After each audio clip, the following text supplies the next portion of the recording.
ജപ്പാനിൽ വീണ്ടും വൻ ഭൂകമ്പം. റിക്ടർ സ്കെയിലിൽ 6.8 തീവ്രത രേഖപ്പെടുത്തിയ ഭൂകമ്പം ക്യൂഷു മേഖലയിലാണ് റിപ്പോർട്ട് ചെയ്തിരിക്കുന്നത്. 36 കിലോമീറ്റർ ആഴത്തിലാണ് പ്രഭവകേന്ദ്രം.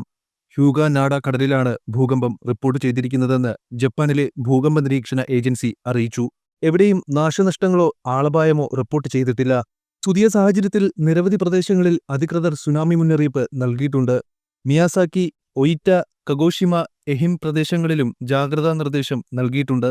ഭൂചലനത്തിന്റെ ഫലമായി 1 മീറ്റർ വരെ ഉയരത്തിൽ തിരമാലകൾ ഉയരാനും കടലാക്രമണത്തിനും സാധ്യതയുണ്ട്. അതിനാൽ തീരപ്രദേശങ്ങൾ, നദികൾ, തടാകങ്ങൾ എന്നിവയുടെ സമീപത്ത് താമസിക്കുന്നവർ സുരക്ഷിത സ്ഥാനത്തേക്ക് മാറണമെന്നാണ് അറിയിപ്പ്. ലോകത്തെ ഏറ്റവും കൂടുതൽ ഭൂകമ്പങ്ങൾ റിപ്പോർട്ട് ചെയ്യുന്ന സ്ഥലമാണ് ജപ്പാന്റെ വിവിധ മേഖലകൾ.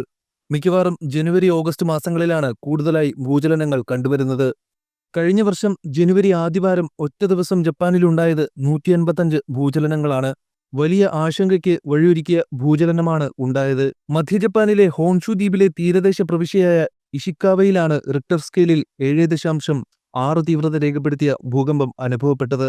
തുടർന്ന് ഇഷിക്കാവയിൽ 1.2 മീറ്റർ ഉയരത്തിൽ തിരയടിക്കുകയും ചെയ്തിരുന്നു. ഇഷിക്കാവയിലെ നോട്ടോ പ്രദേശമാണ് ഭൂകമ്പത്തിന്റെ പ്രഭവകേന്ദ്രം. വലിയ നാശനഷ്ടങ്ങളാണ് ഉണ്ടായത്. അന്ന് 15ഓളം പേർക്കാണ് ജീവൻ നഷ്ടമായതും.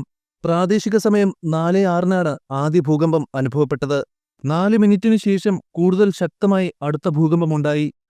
ആദ്യത്തെ ഭൂകമ്പം റിക്ടർ സ്കെയിലിൽ 5.7 രേഖപ്പെടുത്തിയത്. രണ്ടാമത്തേത് റിക്ടർ സ്കെയിലിൽ 7.6 രേഖപ്പെടുത്തി.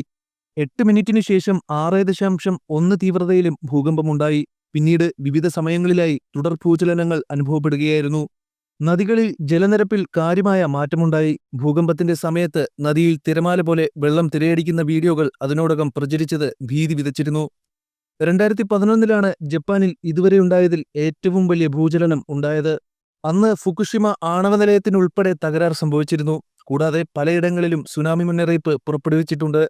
7.1 തീവ്രത രേഖപ്പെടുത്തിയ ഭൂകമ്പം ഉൾപ്പെടെ 6 ഭൂകമ്പങ്ങളാണ് ജനുവരി 7 ടിബറ്റിലുണ്ടായത്. ഭൂകമ്പത്തിൽ 126 പേർ കൊല്ലപ്പെടുകയും 300-ലധികം പേർക്ക് പരിക്കേൽക്കുകയും ചെയ്തിരുന്നു.